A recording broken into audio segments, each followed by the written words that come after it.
जय श्रीराम जय बजरंगबली। आज हनुमान जयंती। তোমরা সবাই নিশ্চয়ই বজরংবলীর পুজো করেছো বাড়িতে বা মন্দিরে পুজো দিয়েছো। আমাদেরও বাড়িতে রয়েছে। আমি এখন বাপের বাড়িতে রয়েছি।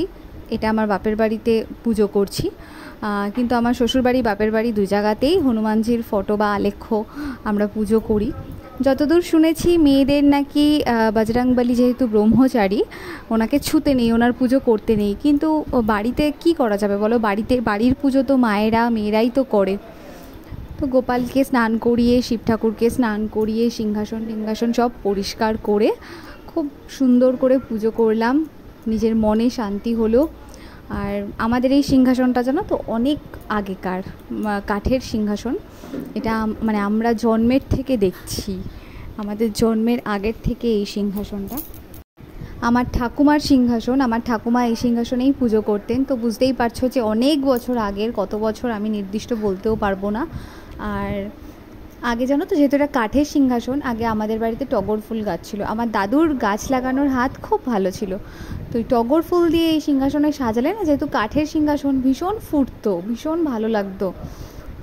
তো দেখো এখন তো আর গাছপালা সেভাবে নেই, এজন্য ওই গাঁদা ফুল দিয়েই পুজো করা বা ফুল কিনে এনেই পুজো করতে হয়।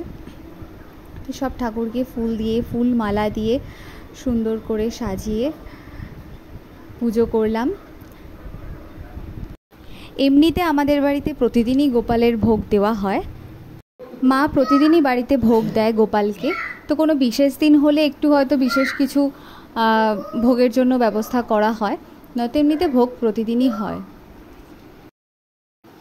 সকালে আমি পুজো করে মিছরি আর কিশমিশ ভোগ দিয়েছিলাম, কেন সকাল তখন 8টা বাজে।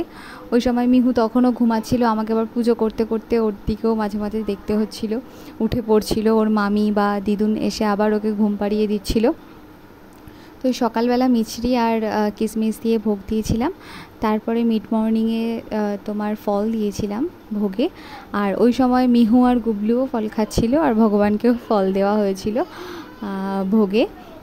তারপরে দুপুরের ভোগের জন্য মা বানাচ্ছিল 3 রকমের ভাজা, পায়েস, চাটনি, অন্ন সবটাই মা বানিয়ে নিয়েছিল। আর আমার বৌদি ছানার কোপ্তা, পোলাও এগুলো সব বানিয়েছিল।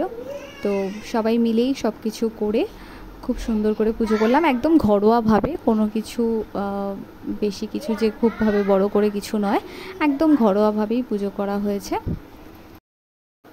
মিহু তো ঘুম থেকে উঠেই পুজো করা শুরু করে দিয়েছিল। ঘুম থেকে উঠেই যেই দেখেছে আমি পুজো করছি, ও দৌড়ে এসে ও ফুল দেওয়া শুরু করে দিয়েছিল। এমনিতে প্রতিদিনই ও স্নান করে উঠে শিবের মাথায় জল ঢালে, ফুল দেয়, সবই করে। তো ঘুম থেকে উঠেই শুরু করে দিয়েছিল পুজো দেওয়া। আর গুবলুর শরীরটা একটু খারাপ ছিল আজকে, কেন কি গতকালও ভ্যাকসিন নিয়েছিল, একটু জ্বর ছিল সকালের দিকটায়। তো দেখো ঠাকুরকে দুপুরবেলা ভোগ দেওয়া হয়েছে। বজরংবলীর জন্যও আলাদা করে আজকে ভোগ বাড়া হয়েছে। গুবলুকে তো স্নান সেরে এসে কত সুন্দর ভগবানকে প্রণাম করছে দেখো। তো আমার এই ভিডিও যদি ভালো লেগে থাকে প্লিজ আমার চ্যানেলটা সাবস্ক্রাইব করবেন, পাশে থাকবেন।